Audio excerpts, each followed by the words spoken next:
last day of January here on the outskirts of the New Forest in the UK. We're going to be pruning a mature shrub rose today. The specimen next to me is Benjamin Britten. Now, unfortunately, retired here in the UK by David Austin Roses. This is a absolutely exceptionally beautiful, fragrant shrub rose with a really, really interesting, deep coral pink colour flecked with yellow. If you have the opportunity to buy Benjamin Britten anywhere in the world, if you're joining me outside of the UK, please do make sure you get your hands on it. It's a really exceptional variety, which I love. Very, very highly fragrant. One of the few roses within the collection of over 135 different David Austin rose varieties that I grow here in the garden that has an 8-star and above out of 10 fragrance rating awarded by myself. So do check out my personal review on this one if you're interested. Today we're going to be working our way through the normal ones, and I just wanted to touch base again with all of the normal procedures that we do when we're doing rose pruning, just to make sure they're really, really in the forefront of your mind moving forward. You're going to need the secateurs or pruners of your choice. They're going to need to be sharp, they're going to be clean, and you need to make sure that you have your rag on hand, however you do it, to make sure that you're sanitizing between each particular rose. Not so much important if you don't have any pest and disease problems, but the best thing to do with pest and disease problems is avoid them at all costs in the first place. So good amounts of hygiene in the garden are really important. Don't think to yourself just because you don't have a particular problem that you can lax on it, because I can guarantee in future seasons it will come back and you'll be confused and don't know why you've got it. And it's probably because you've let the basic principles go ever so slightly. You're not cleaning your secateurs, you're not sanitizing between different bushes, and you're actually spreading the problem around your own garden. So you're going to need your secateurs. Now, Benjamin Britten is particularly spiky, so we're going to need a decent set of gloves, whichever ones you feel you're most comfortable in. So I've been favouring these ones that are a blend between recycled plastic and recycled bamboo. They're nice and flexible. They give me a little bit of dexterity in my hands, and they're not too cumbersome. So I good at those. I do like these ones. Also, your bucket. Several people have said this particular technique is not ideal and is not living in the real world, but this is the best way of doing it. Make sure that whatever you do with your rose prunings, you're putting them in one location. Always make sure that you're not leaving your work station untidy and messy. Not only is it dangerous for yourself and other people using the space, and now obviously I'm a commercial gardener, been commercially gardening for nearly 30 years. Making sure I clean up after myself is one of the most important parts of it. It was rammed home during my horticultural degree that you never left your workspace dirty or untidy, not only for hygiene reasons, as in cross-contaminating this particular plant with media from another area in the garden, or just leaving the stuff on the ground can be very, very dangerous, not only to yourself, but other people, trip hazards and as such. But most of all, when you're in your own garden, you're at home, leaving media on the floor is not only going to add pest and disease problems to the area that you don't want to, you want to be taking them away, but also they're going to bite you at another stage. You only have to pick them up. So be disciplined about it. Work slowly and methodically. Give your brain a chance to catch up on what your hands are doing.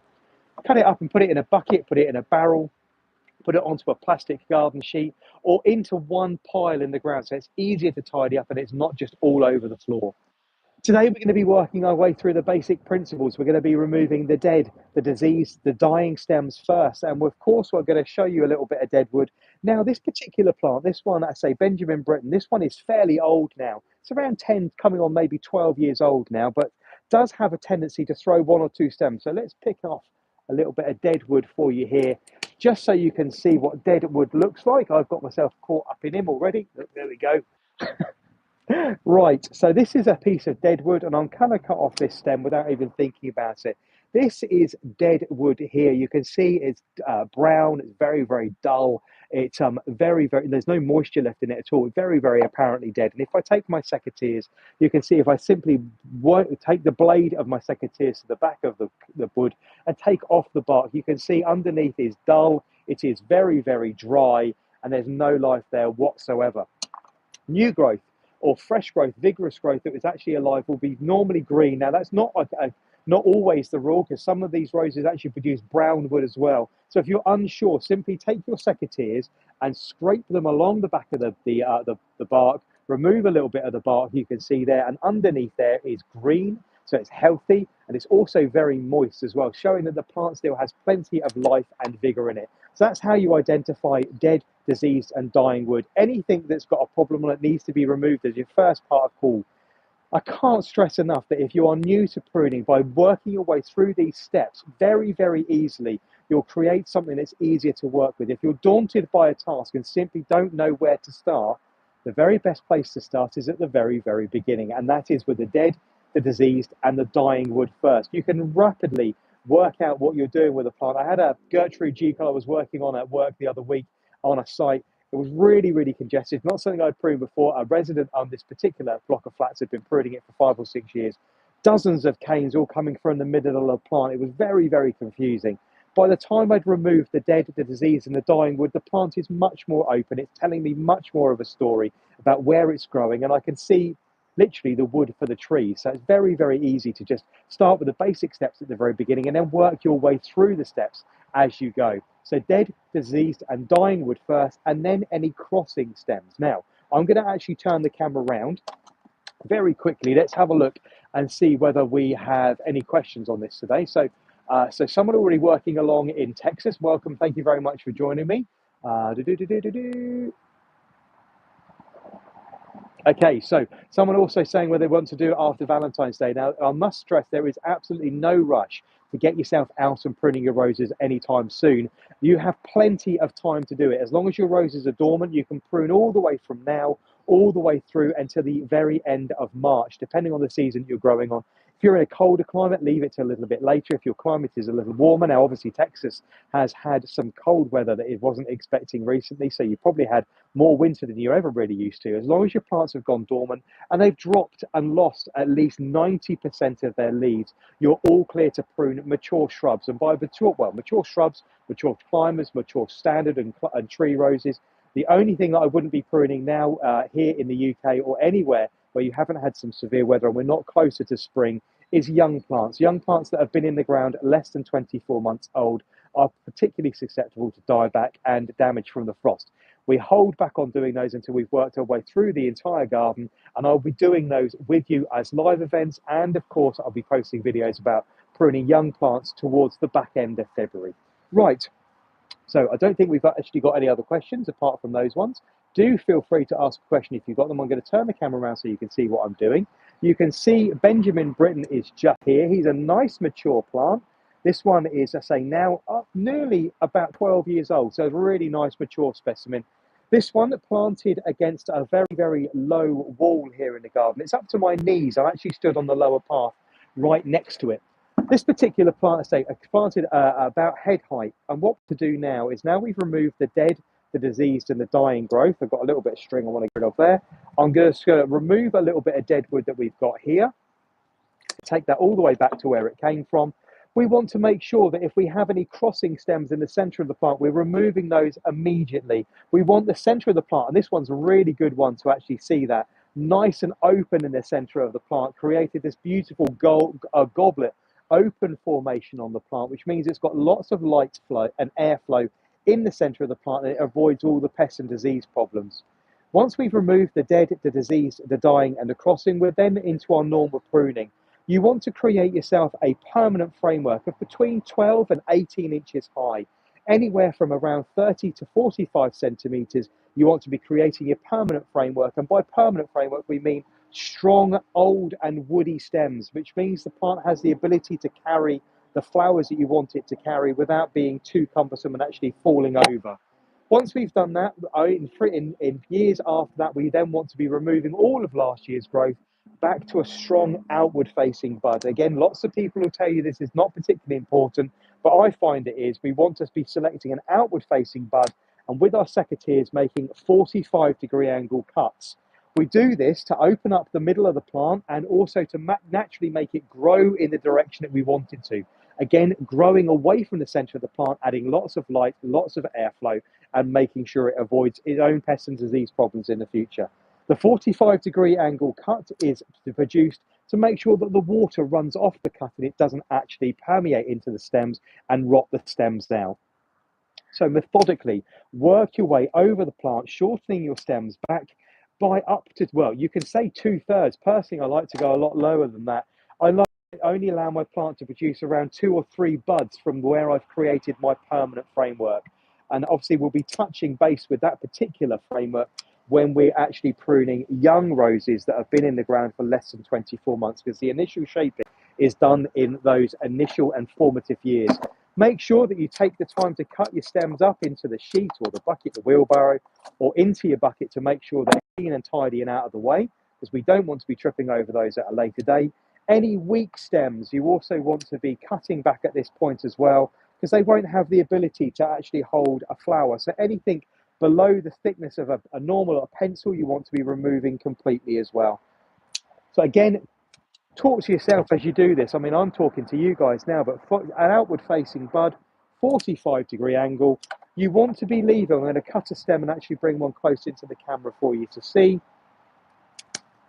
When you're cutting your stems, imagine this one was still attached to the plant here, growing away. I'm going to turn it around so again we have an outward facing bud. When you're positioning your secateurs or your pruners, make sure that you're cutting around 6 to 8 millimeters above the bud you want to keep. What you don't want to do is crush the bud you want to keep with the anvil of your secateur as it passes the blade. So do make sure that you're, again, talking yourself through the technique. You're finding an outward facing bud wherever possible. Your secateurs are at that 45-degree angle, and you are not crushing the bud you in turn want to keep. Got a nice strong stem here, really, really nice one, but I'm going to shorten this one down quite low because I want to try and get some vigor into this plant as it ages. So making sure I'm taking out some of these older stems that may not be becoming, which may not now be particularly productive. Have to get up into the border now and work my way through this. So again, selecting an outward facing bud, don't be afraid to manipulate the plant to somewhere where you can clearly see what you're doing, because it's really important. If you need to move positions, you need to move positions. And likewise, if you need to sort of bend the plant towards you and have a look at the stems, make sure that you do that as well. Again, I'm always talking to myself in my head, always talking myself through the basic principles. Although I've been doing this for 30 years now, it still helps me to talk it through in my head. Again, a little bit of dead wood there that I've missed. Quick tidy up. There's a little bit of bindweed about in this particular border, so just taking some of that off. And I will now pick up the camera and I'll show you exactly what we've done. Just once I tidy these bits up and get rid of these. Right, anything else that we've got before I show you what we've actually done? One more stem just here. This one's looking a bit untidy, all coming together, so I'm going to remove that completely out of the way.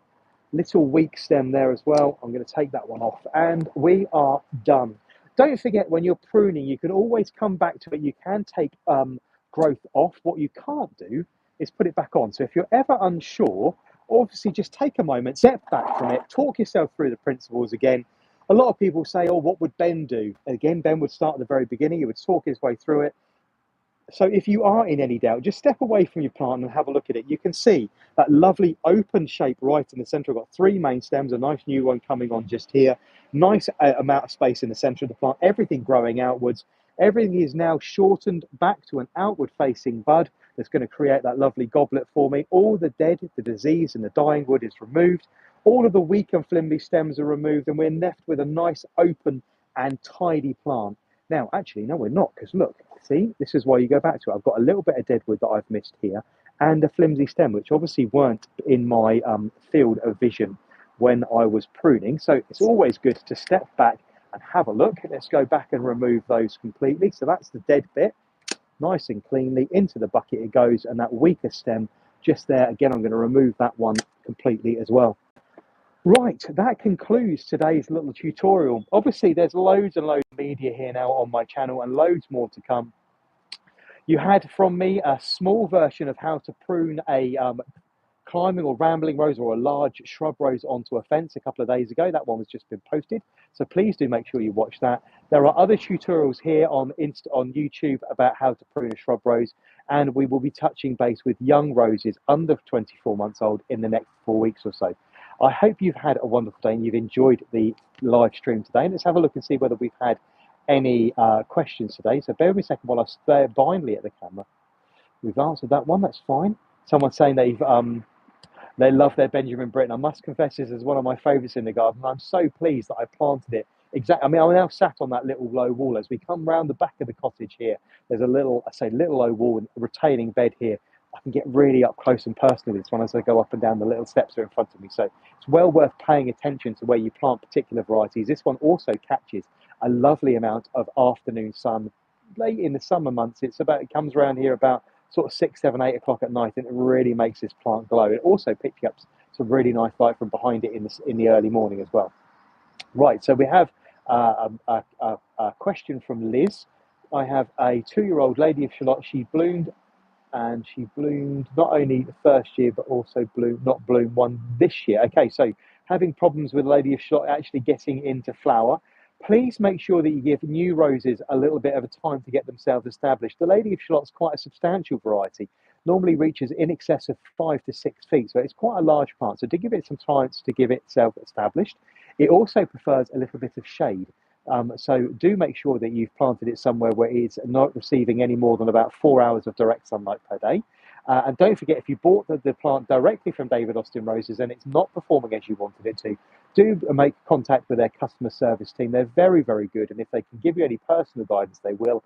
If the plant needs to be replaced for any reason, you have your 5-year warranty, your plant guarantee with David Austin, and they are very, very good with those things. So please do make sure that you drop their customer care team a call.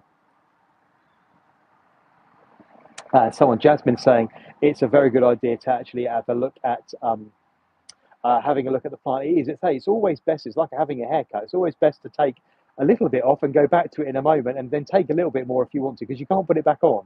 So it's always best to err on the side of caution. You can always go back and you can have another look at it. I quite often do that with roses in the garden. I've worked my way through, and then I'll walk around and think, well, goodness me, how on earth did I miss that? But again, I haven't stepped back for it. I haven't given it a different perspective and having another look. So do make sure that you do that. Just take a moment. This shouldn't be stressful. This should be nice and relaxed.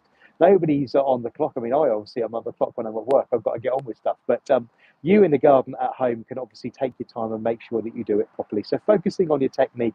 The 45-degree angle technique is something that a lot of people will tell you is not important, but having done this for a very long time, you will rapidly cause yourself pest and disease problems in the garden if you don't pay attention to your technique. And I say the technique of putting the items into a bucket or onto a sheet, that's come from the fact that I have been bitten in the past and given myself really, really nasty infected cuts by picking things up off the floor that have been on the floor for too long. So do pay close attention to your technique. It's very important.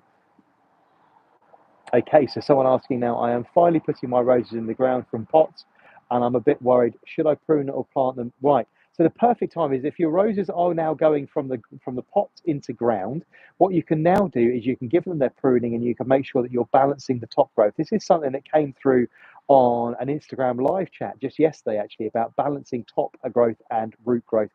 The plant needs to be in complete balance. So whatever root growth you've got on the bottom needs to be balanced on the top. And if you haven't got a huge amount of root when they come out of the pots, you want to be shortening all of that growth back. So hopefully by now your plants are a couple of years old and you're actually forming your permanent framework, shortening those back and getting those into a nice compact permanent framework that have the ability to carry lots and lots of flowers in the future. So if you want to, please drop me a message. If you want to drop me a message on Instagram or on TikTok, you can always send me pictures there as well, and I'll have a look at them. I use the same username across all of my profiles. So if you need any help or assistance, do seek me out there. And obviously, if you like what you see, do make sure that you're subscribing, you're hitting follow, and you're liking things. And also, if you want to listen to my podcast, there's a podcast available for you to listen to on Apple, Spotify, and Amazon Music, with season 2 of that coming over the next couple of weeks. Right, I will see you all again very soon. Right, okay, so Gay Hurst now asking whether we should treat the cuts with anything. Now, this is something that's more from a much of a traditional thing, particularly people growing in growing zones in 4, 5, and 6, where it's particularly cold. People used to cover the cuts in melted wax. Not so essential now. The climate is a little bit different, and they used to seal them with a sealant. Again, if you're in a particularly cold growing position, you can look at doing that. Here in the UK, it's not something we really need to look at, but you need to adjust that between your particular growing zones if you're joining me for someone particularly cold. Here in the UK, never had a problem as long as you've got that nice 45-degree angle cut. Most people naturally are falling into that regime anyway. Most people aren't going around cutting like this anyway. Naturally, they're holding their secateurs more at this angle. So yes, that cut angle is much, much more important than actually sealing the plant. And as long as you make sure that you're pruning when the sap is down, obviously the plant has gone dormant and you've actually waited until the right time of year, you don't need to seal the cuts with anything. If you were pruning at an incorrect time of year and making incisions when the sap was up and or possibly on its way back down where it could draw dye back into the plants. You quite often find bare root plants being supplied covered in wax when they've had to lift them early, normally in late September, early October, to get them out of the ground and actually to you in a timely fashion. But if you're pruning at the right time of the year in the garden, you don't need to do that at all. Right. I will see you all again very soon. Take care now. Bye bye.